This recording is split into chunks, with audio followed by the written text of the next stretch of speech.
पाथर पूजे, पाथर पूजे हरि मिले,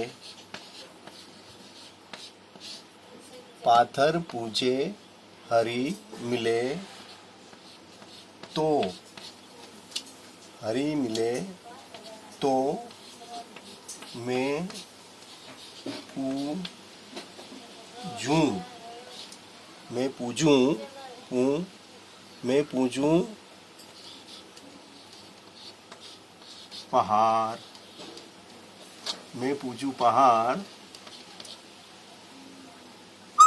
पाथर पूजे हरि मिले तो मैं पूजूं पहाड़।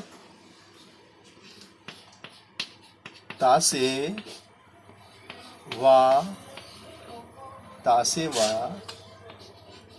चाकी भली भली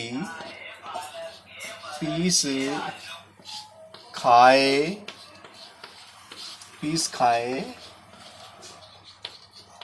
संसार,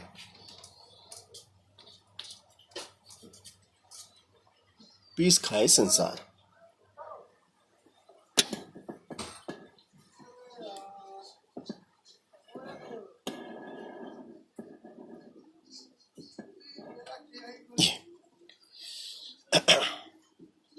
कबीरदास जी की सच्ची व कड़वी सीख।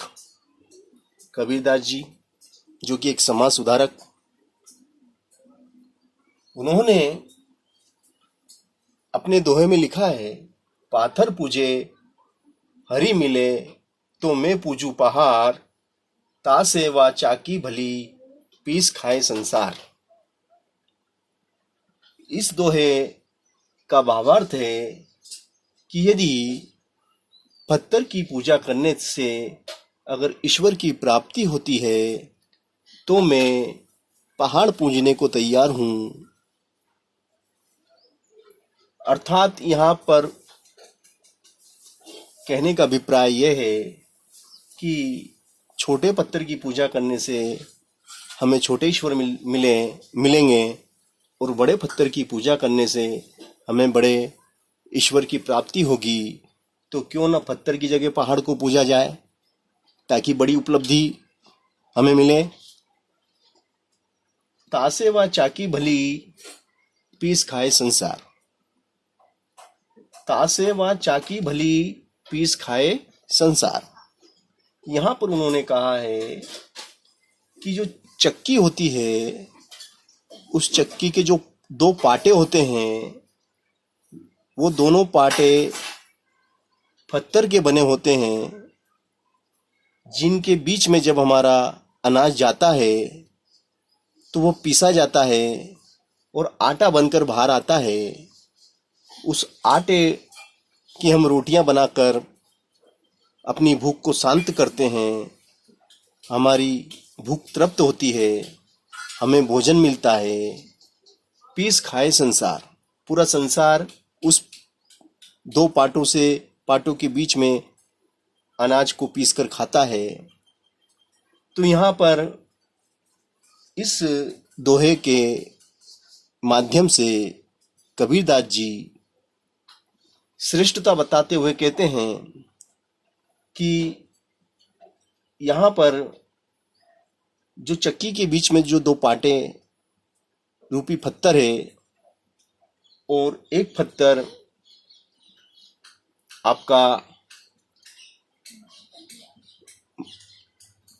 पाथर पूजे हरि मिले, एक पत्थर जो कि जिसकी आप पूजा करते हैं और एक चक्की में लगा हुआ पत्थर है।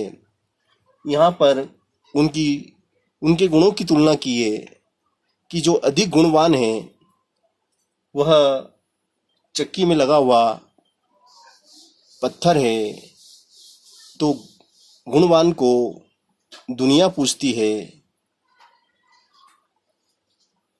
तो यहाँ पर कबीरदास जी इस दोहे के माध्यम से कहना चाहते हैं कि हमें गुणों की पूजा करना चाहिए।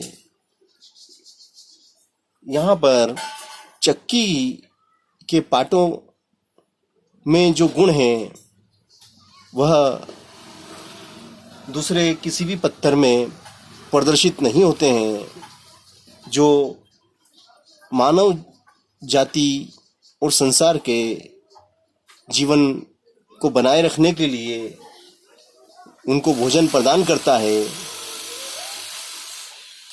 इसलिए कबीरदास जी समाज को एक सच्ची और कड़वी सीख देना चाहते हैं कि तर्क बहुत जरूरी है। हमें इतना जरूर